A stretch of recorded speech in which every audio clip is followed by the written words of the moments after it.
track here at Ajax, just east of Toronto. If you're not too familiar where we are, we've got a great card on tap today. We've got the Ontario Bred Futurity going for a purse of $60,000 in race number 7. These are our 2-year-olds, which are Ontario breds that are going for all the money today, so that should be a really exciting race. As well, race number 8 is the QRI Overnight Series race, a nice field of 8 horses in race number 8. But we're going to start off today with race number 1, which is an allowance race. These are 3-year-olds and up, which have never won 5 races lifetime. And this is a real interesting race. And I've got Jennifer Morrison with me today. Race number 1, I know, Jennifer, you went with the 4-horse Chalk Cliffs. I went with the 5-horse Juno, I'm Zooming. Well, hello to you too, Nick. Hello, it's good Jennifer. to see you. My goodness, I thought you were going to just go on without me. No, I would never do that. Okay. Okay. But Well, I'm going to let you analyze this race, though. How's that? Well, let's go. Let's get right into it then, without even no intro. Let's go. No intro. Let's never. Yeah, exactly. Forget the foreplay. Let's get right into this. Chalk Cliffs, yes. I'm on the Michelle Woodley band right off the hop here today. A very promising 3-year-old. Won his first 2 career starts. Was gaining ground last time, finished second by a head. Didn't have the sharpest of starts from the gate, and I like the fact that he's had some freshening time.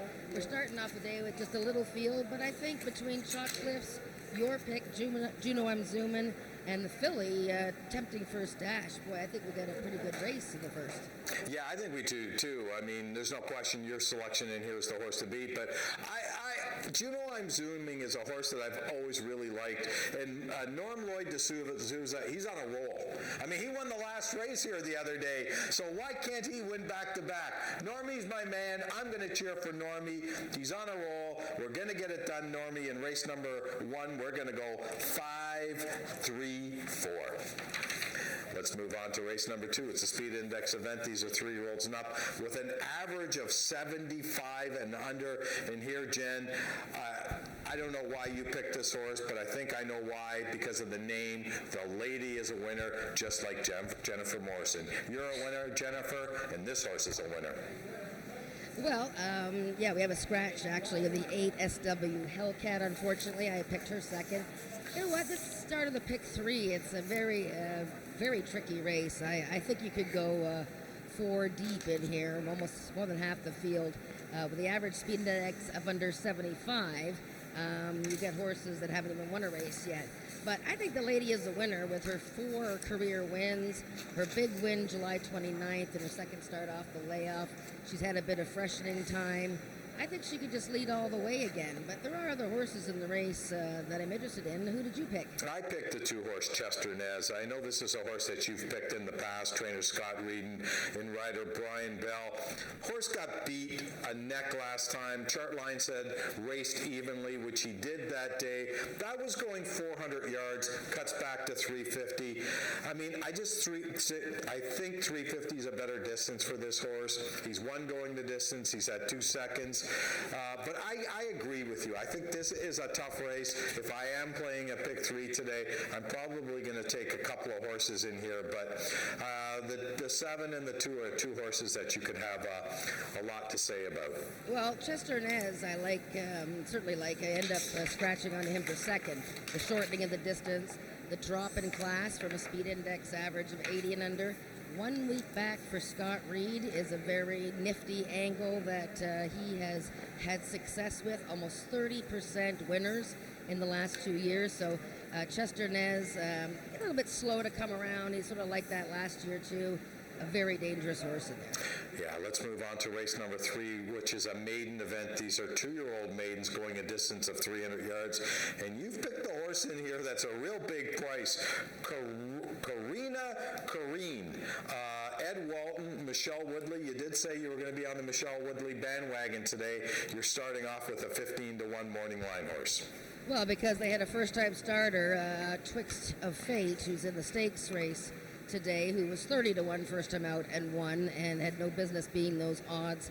So I've been monitoring all of their first-time starters. This one's got pretty good workouts too, and the Gray filly is a half sister to a horse that won $1.5 million. His name was Feature Hero and won the All-American Derby. So I'm not leaving that horse out, but I'm going to show you two horses that have racing experience, and I'm going to show you their career debuts. Not their career debuts, one of their career debuts, and another one who has been racing at Remington. So this is from July 29th. We're looking at the one horse in here. That's Kiss My Crystals, who is heavily favored. And we're going to look at the two horse, Rosie Perry. And the two of them get to know each other fairly intimately here coming out of the gate. Kiss My Crystals cuts over. Now, of course, Rosie Perry had already broken slowly, so nothing afoul there. The winner, Ice Cream Cartel, who has come back to run well in her next start. So she wins easily, but those two ran quite well. Kiss My Crystals loses some ground with the move out of the gate. The three horse didn't break well. Rosie Perry, boy, she really is scatting here, and she's a well-bred filly for Craig Spada. I'm quite interested in her. I know Corey Spataro is not riding her. He's going to ride the other Spada horse that I'll mention in a moment. But Kiss My Crystals and Rosie Perry, both contenders here. And as for the Spada first-timer, number 3, America's Rocket Man, I watched his career debut from April at Remington Park. It says he was slammed both sides. It was more like he was jostled pretty hard. He's by a very good stallion, a good 2-year-old sire. This horse had a nice workout time at Fort Erie.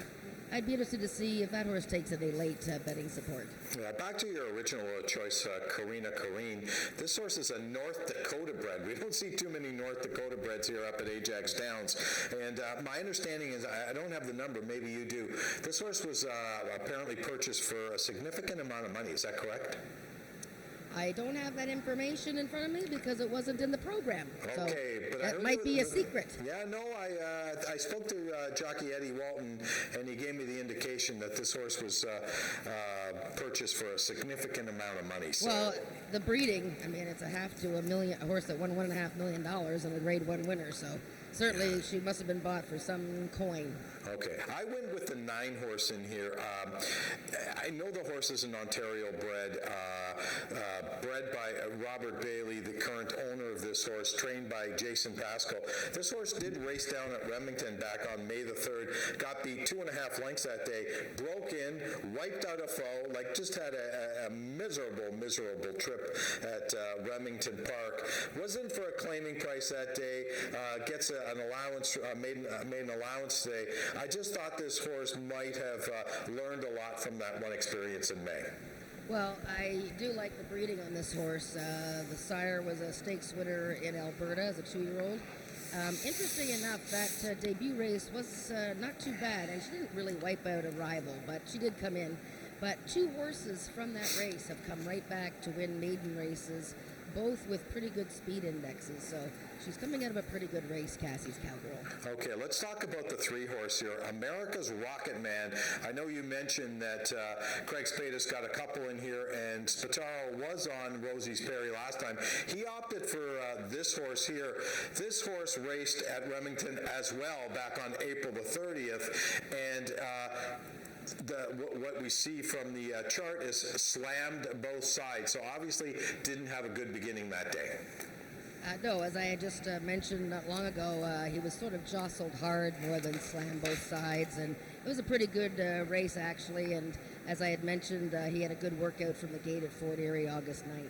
Okay, and let me mention one other horse in here, the 6 horse, Hanover Hill Teresa. This 2-year-old filly by Sugarman Perry. Look at the mare. The mare is a thoroughbred mare, Demaloot Demashoot. Do you remember that one, Jennifer? Oh yeah, it was a Frank Stronach sprinter. He was very fast, and all thoroughbred breeding on this filly. Yeah, no question about it. Bred by the Peacock Cattle Company and owned by the Peacock Cattle Company, trained by that iconic trainer here at Ajax Downs, Joe Tavares. Let's move on to race number 4, a speed index event. These are 3-year-olds and up with an average of 85 and under. And you want to talk about a tough race? I think this is a tough race. I know you like the 3 horse. My namesake in this race, perfect to look at. Okay. Okay, well, we got a bit of a chuckle anyways. Well, look at he's got the one workout, and normally I haven't been picking the Joe Tavares horses in their first start off the layoff, except for Perry Funny Steven recently. But this guy in 2019, 18, and 17, the last 3 consecutive years, this horse has won first time out on the season. So I had to pick him on that angle. He just loves to run fast when he's fresh, but it's not an easy field. And the third leg of the pick 3, again, unless you want to key a horse like that and hope that he continues the pattern, I think horses like Tell Her a Secret, who gets off the rail finally and gets an outside post, I think she's going to have a wake-up race today. Yeah, I went with Tell Her a Secret too, but I'm not overly in love with a horse that's 1 for 14 lifetime, especially when the horse runs second 4 times and 5 times third. So the horse to me is like a piece horse, loves to get a piece of the action, but doesn't really win. He's only won once in this, or she's only won once in her life, so it's kind of a tough horse to bet on. I didn't pick Ice and Snow, but you know what? Maybe the more and more I look at this horse, maybe he's coming into a race where he could really pop up and pay a price. Well, remember, this race is 250 yards now, so he has to hurry, Ice and Snow. And I mean, he can handle the distance, but winning at it, he's 0 for 6 so far. He's going to have to hurry. There you go. Let's move on to race number 5, which is the start of our pick 4. Today, races 5, 6, 7, and 8. And of course, we've got the QRI Overnight Series ending the pick 4, and we've got our juvenile stake race in race number 7. So this is a wonderful, wonderful pick 4 opportunity again today. And we're going to start off with the 5th race. And I can tell you, this is a real, real tough race. I know you went with Caraway's Jet Moon. Yeah, she's 1 for 30, but 32, I should say. But you know what? I mean, she's getting her 400 yards. She's been closing. She's been running hard all season. 3 shares in her 4 starts. Your man, Norm D'Souza, has got his confidence high. I had to pick her today. I just think she's going to get there, and it's going to be soon. But I'm not overly confident the first leg of the pick 4. So I'm probably going to use her. I'm going to use All Night Long, who I'm a little skeptical about him lasting the distance, whereas Caraway's Moon is rallying. And then just You See Me Now, who woke up with that big effort last time when he broke his maiden at 400 yards. Well, this is the beauty of having 2 handicappers on a card. You've gone 7, 8, 6 in race number 5, and I didn't. I went with the 2 and the 4. So between us, we got 5 out of 8 horses. I'll tell you, if we blow this, Jennifer, if we don't come up with a winner in here, we are awful. So I don't know. I went with the 2 horse Pretty Runaway. Tony Phillips is riding for trainer Barry Wood. This horse is coming out of a stake race, a Derby race, ran real big in the trial back on July the 22nd, got beat ahead that day. This is back in the condition, non-winner of 2 lifetime. I just thought this was the right condition for Pretty Runaway. Well, it certainly is. And there was a lot of horses that I wanted to pick in the top 3 here, but I only have 3 horses I can pick. So she's a bit of a handful. She's very quick out of the gate. We know One Cool Dynasty, who won the Princess Derby, has already come back to win a trial for a stake race that she's going to be favored for next week, so that's a bear. So Pretty Runaway is going to be lickety-split. 400 yards, I have no idea. She's by a sire whose offspring like the distance, and I think that, she's going to be a contender. It depends on how long. I don't mind Jessa We Drink either, and of course, today is a special day for her owner, and we can talk about that in a little bit. But, I think there's quite a few horses. I think you might want to press the all button for the first leg of the pick 4. I think you do. And speaking of owner Ralph Pearson, who's been a staple here at Ajax Downs way before I've been here and way before you've been here, of course. Ralph's birthday today. He's the birthday boy. So congratulations, Mr. Pearson, on your birthday today.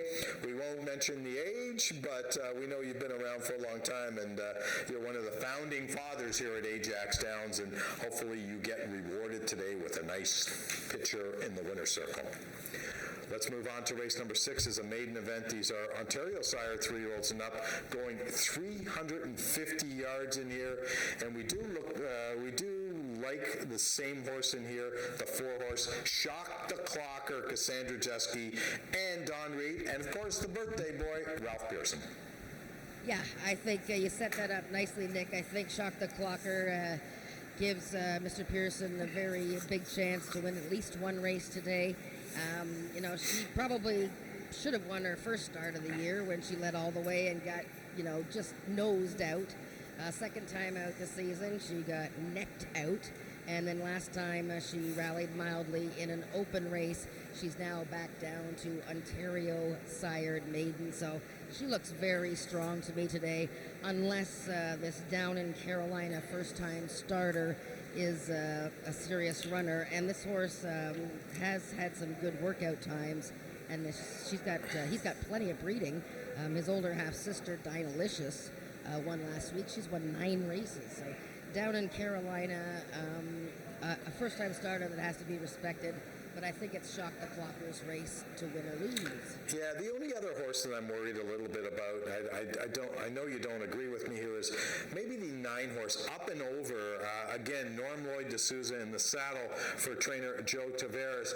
This is a horse, first time out last year on July the 21st, I thought ran a real good race. It veered out, it chased, it got beat half a length that day, and I think if he can run back to that first race last year, going 250 yards, he could be an upset surprise in here. Well, he needs to come out of the gate straight from the outside post. I like the fact that he has 2 workouts compared to a lot of the Tavares returnees that have had 1. He's got a half-brother that loves to hit the board, win races, bending over. So, he's got a little bit of a chance, I think. I just probably thinking that maybe he would need a race in the outside post. A horse I'm kind of interested in for the superfecta is Shifting to La Jolla. I think this horse has got ability. Last time, forget it. He had no chance. He reared, hop start, and that was his first race with Lasix. Before that, he had a 62 speed index. Don't ignore that horse from your superfectas. Okay, let's move on to the feature race on today's card. The second running of the Ontario Bred Futurity. $60,000 added. That's a lot of Spicolis. That's all I can say. And I know you want to show a couple of replays coming into the 2 trials. But before we get to the replays, Twixt of Fate, you mentioned it earlier. Michelle Woodley, Ed Walton got all the money first time out at 31 to 1. Yeah, when I show you his trial, which he won, and he won the fastest of the 2 trials. Pretty interesting race that he ran, but a lot of raw talent there.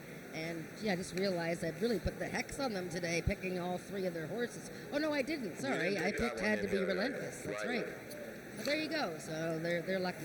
Well, let's look at the 2 trials for the Ontario Bred Futurity, because they were both pretty exciting races with close finishes, and you guys can pick out who you like from coming out of these races. So the first trial, the winner was Memory of Griffin, and he was number 3.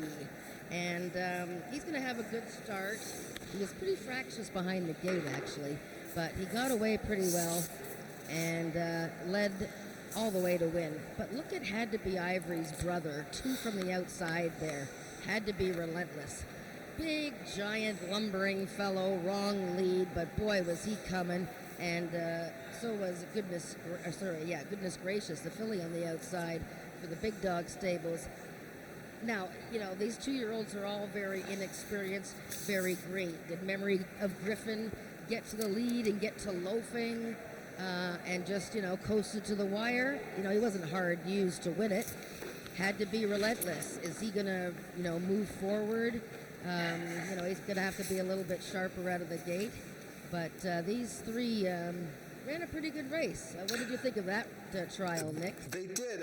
Had to Be Relentless, I thought, was a little hard-ridden by Tony Phillips that day. Did close well. I must give this horse that. Does draw a great post today, I think. Being on the outside in this futurity is really going to help this horse a lot.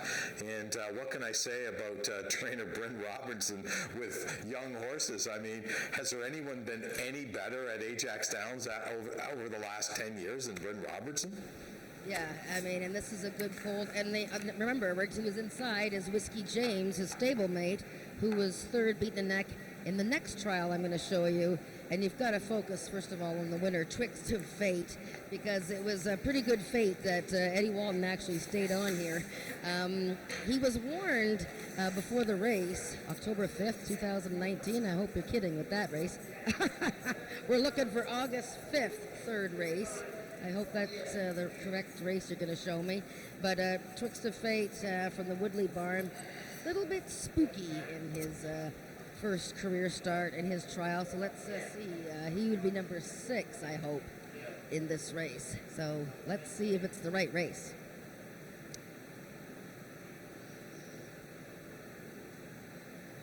Yes, it is. Okay, so Twixt of Fate in the white blinkers. Couple from the outside there. He's in the lead here, running a bit green. Watch right about here.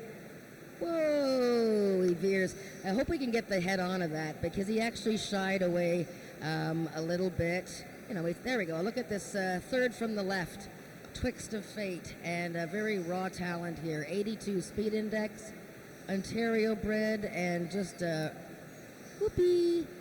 And Eddie Walton hanging on for dear life there.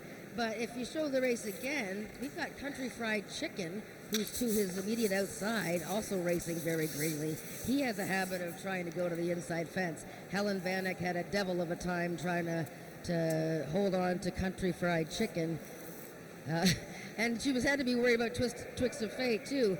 And interestingly enough, Country Fried Chicken didn't claim foul. Foul? Chicken? Is this thing on?